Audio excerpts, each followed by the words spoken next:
साथियों, जय हिंद, वंदे मातरम। स्वागत है आप सभी का सैनिक सुविधा पर। साथियों, आज आपके सामने मैं एक नया वीडियो लेकर फिर से हाजिर हुआ हूं। आज के वीडियो में मैं आप लोगों से बात करूंगा family pensioner, dependent pensioner, OROP, MSP और अन्य मुद्दों पर। दोस्तों, आप लोगों का कहना है कि आप जो खबर लेकर आते हैं उसमें आप उसकी ऑथोरिटी नहीं दिखाते, तो आज आपको फुल प्रूफ ऑथोरिटी के साथ में आज के वीडियो में बताऊंगा, पूरा लेटर दिखाऊंगा, जिसके आधार पर आप लोगों को जानकारी दी जाएगी। और सैनिक भाइयों, आप लोगों को जानकारी देने से पहले मैं मेन मुद्दे बता देता हूं, जिसके बारे में मैं आज जानकारी दूंगा। तो देखिए क्या रहेंगे मुद्दे आज के मुद्दे रहेंगे। आज का मुख्य मुद्दा रहेगा OROP 2.6 लाख रुपये एरियर। अविवाहित बेटी की पेंशन चालू 3.72 लाख रुपये का एरियर मिला और बढ़ी हुई पेंशनर पर 4.30 लाख रुपये का एरियर मिला। इसके अलावा MSP 15,500 पर जो सुनवाई हुई 10/7/2024 को, उसके बारे में बताऊंगा।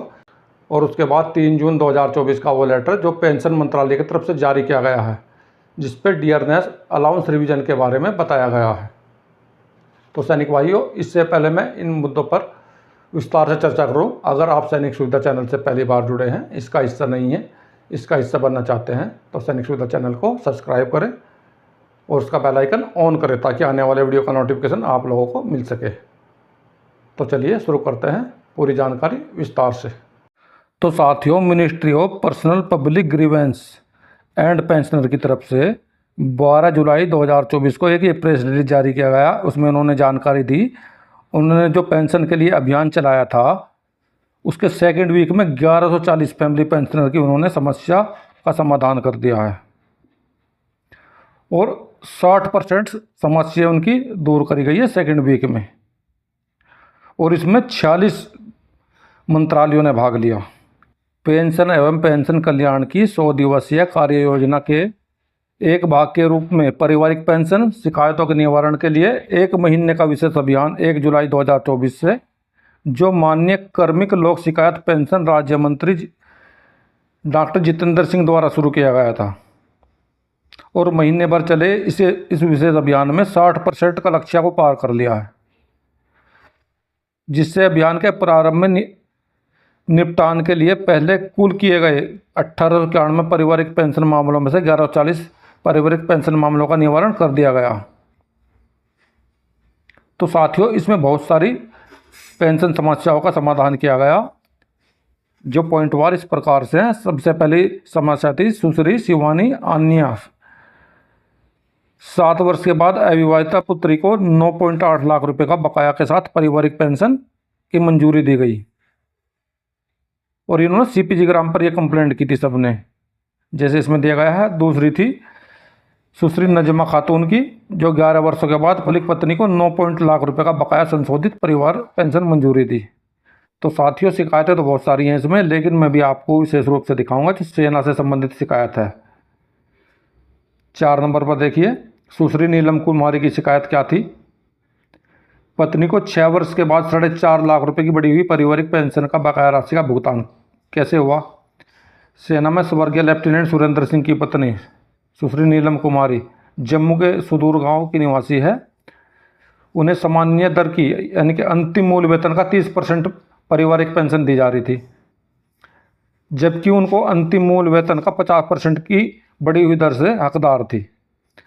इस संबंध में उन्होंने शिकायत दर्ज की, लेकिन इसमें समय लग रहा था। इसके बीच में उन्होंने CPG ग्राम पर ऑनलाइन पोर्टल पर अपनी शिकायत करी 18/5/2024 को, यानी कि 18 मई 2024 में उन्होंने अपनी शिकायत करी।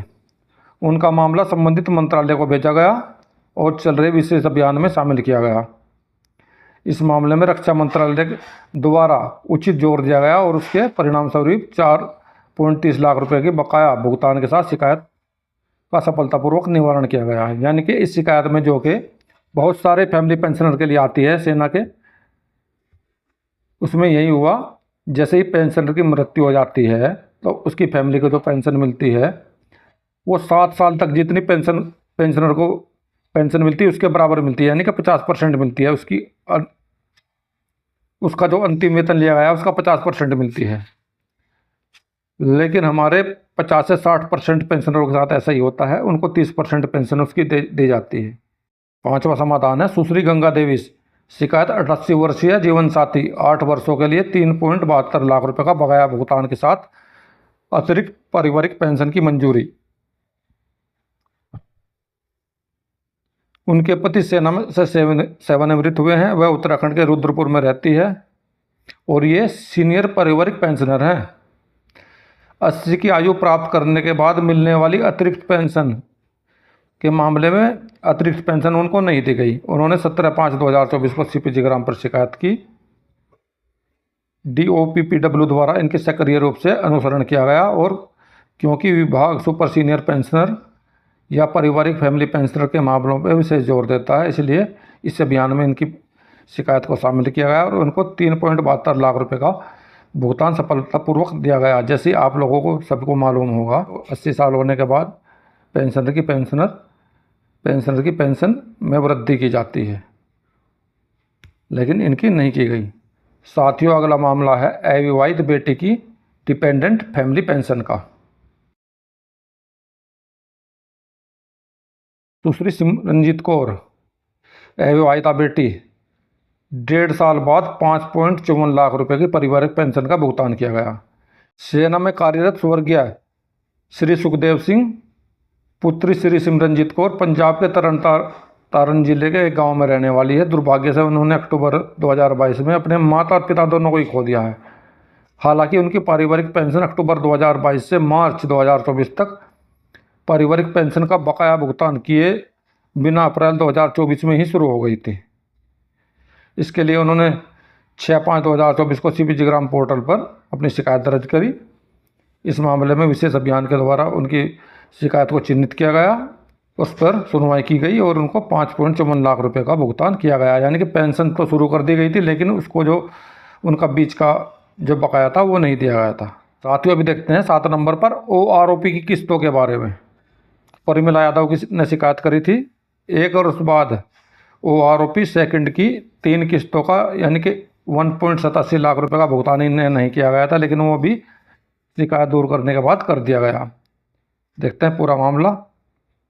पत्नी स्वर्गीय कर्नल साजन सिंह राम कुमार यादव मई 2023 में पति के निधन के बाद पारिवारिक पेंशन प्राप्त हो रही थी।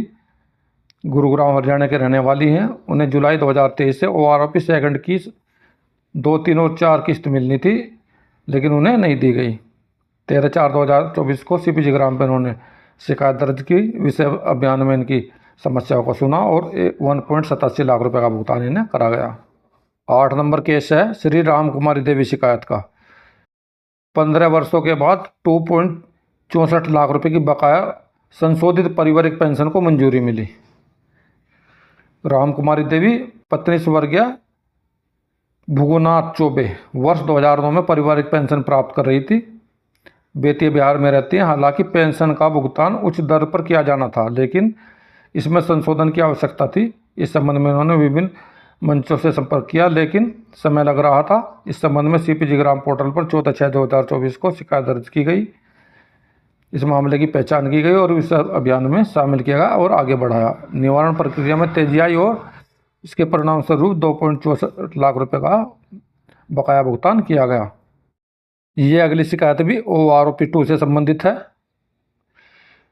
अमरीक कौर काग पत्नी स्वर्गीय कर्नल जसवीर काग को PCDA परिपत्र संख्या 666 यानी कि सर्कुलर 666 के अनुसार जो 20/1/2023 से OROP की संशोधित पेंशन मिल रही थी, वह जालंधर पंजाब की रहने वाली हैं। पारिवारिक पेंशन के संशोधन के लिए उन्होंने 4/5/2024 को सीपीजी ग्राम पोर्टल पर अपनी शिकायत दर्ज की। इस मामले में अभियान के रूप में शामिल किया गया, लगातार निगरानी की गई। लगभग 2.6 लाख रुपए का बकाया भुगतान शिकायत सफलतापूर्वक निवारण किया गया। यानी कि OROP 2 की पेंशन तो दी जा रही थी, लेकिन उसका एरियर नहीं दिया गया था। वो एरियर उनको मिल गया शिकायत के बाद। 10वीं शिकायत है सुश्री जयलक्ष्मी की। पत्नी को रोकी गई पेंशन की बहाली हुई। श्री काकुलम आंध्र प्रदेश के निवासी जयलक्ष्मी ने अप्रैल 2021 में अपने पति को खो दिया। उसके बाद पारिवारिक पेंशन स्वीकृत की गई।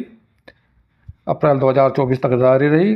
कुछ कारणों से 2024 में इनकी पारिवारिक पेंशन बंद कर दी गई, इसलिए उन्होंने 14/6/2024 को सीपीजी ग्राम पोर्टल पर शिकायत दर्ज की। इस मामले में विशेष अभियान के तहत चुना गया और निगरानी की गई। परिणामस्वरूप पारिवारिक पेंशन की बहाली के साथ शिकायत का शीघ्र निवारण हुआ। तो साथियों, अगर आपको भी पेंशन से संबंधित कोई शिकायत होती है तो गवर्नमेंट ने सीपीजी ग्राम पोर्टल बनाया हुआ है। इस पोर्टल पे आप अपनी शिकायत दर्ज कर सकते हैं, बिल्कुल ऑनलाइन है सब कुछ इस पर। और शिकायत दर्ज करने के बाद आप अपनी शिकायत को देख सकते हैं, आपकी शिकायत कहाँ पर पहुँची है, और उसका निवारण भी आपको ऑनलाइन पोर्टल पर ही मिल जाता है। अगर आप स्मार्टफोन चलाते हैं और फ़ोन में थोड़ा बहुत कुछ जानते हैं तो आप सीपीजी ग्राम पोर्टल पे अपनी शिकायत अपने आप खुद दर्ज कर सकते हैं, और अगर नहीं जानते तो आप साइबर कैफे से दर्ज करा सकते हैं। इसके अलावा एमएसपी 15,500 पर जो सुनवाई हुई 10/7/2024 को। तो सैनिक भाइयों, अभी मैं दिल्ली हाई कोर्ट की वेबसाइट पर हूँ, जिस पर मैंने इक्वल एमएसपी 15,500 का पूरा डेटा खोला हुआ है, जिसमें अभी जो तारीख लगी हुई थी 10/7/2024 लगी हुई थी, यानी कि 10 जुलाई 2024। और इस 10 जुलाई 2024 में इस तारीख में क्या हुआ, तो सैनिक भाइयों 10/7/2024 में इसमें कुछ भी नहीं हुआ। इसमें अगली तारीख दे दी गई, और अगली तारीख आपको दी गई है 30/9/2024 को, यानी कि 30 सितंबर 2024 की अगली तारीख इसमें फिर आपको दे दी गई है। तो सैनिक भाइयों, तो बहुत लंबे समय से हमारे पूर्व सैनिक इंतजार कर रहे हैं केवल एमएसपी के लिए, लेकिन इस पर तारीख लगती जा रही है। देखते हैं अगली तारीख में इसमें क्या होता है। तो सैनिक भाइयों, तारीख 3 जून 2024 एक ऑफिस मेमोरेंडम जारी करा गया है government of India, ministry of finance, department of expenditure की तरफ से। इसका सब्जेक्ट है revision of rates of dearness allowance to employ central government center autonomous bodies connecting draw their pay scale. तो इसमें डियरनेस अलाउंस के बारे में बताया गया है कि जनवरी 2024 से आप लोगों का जो भी डियरनेस अलाउंस 50% हो गया है, तो आप लोगों को ही बेसिक पे में जोड़ दिया जाना चाहिए। जैसे इसमें आपको सेकंड पैराग्राफ में दिखाई भी देगा, the undersigned direct refer to this department OM number 1/3/2008/E 6 November 2023 subject mentioned above and say rate dearness allowance DA employ and central government. और नीचे की तरफ आपको दिखाई दे रहा होगा पे वर्ड अफेक्ट फ्रॉम 1/1/2024। आगे लास्ट पैराग्राफ 3 में दिया गया है, the contest of this office memorandum may also brought to the notice all organisation under the administrative control the ministry department which have adopted central government scales of pay. यानी कि इन्होंने सभी मंत्रालयों को आदेश दिया गया है, जो भी ऑर्गेनाइजेशन है, कि पे स्केल को इसके अनुसार किया जाए। तो सैनिक भाइयों, अभी आपने देखा OROP, पेंशनर, फैमिली पेंशनर और डिपेंडेंट पेंशनर के बारे में कुछ छोटी छोटी जानकारियाँ। सैनिक भाइयों, मेरे द्वारा इसी प्रकार की जानकारी आपको समय समय पर अपने वीडियो में दी जाती है और आगे भी दी जाती रहेगी। अगर आप लोगों को मेरे द्वारा दी गई जानकारी अच्छी लगी है तो वीडियो को लाइक करें, चैनल को सब्सक्राइब करें, साथियों में शेयर करें। मिलता हूँ अगली वीडियो में इसी प्रकार की अन्य महत्वपूर्ण जानकारी के साथ। वीडियो देखने के लिए धन्यवाद दोस्तों। जय हिंद, वंदे मातरम।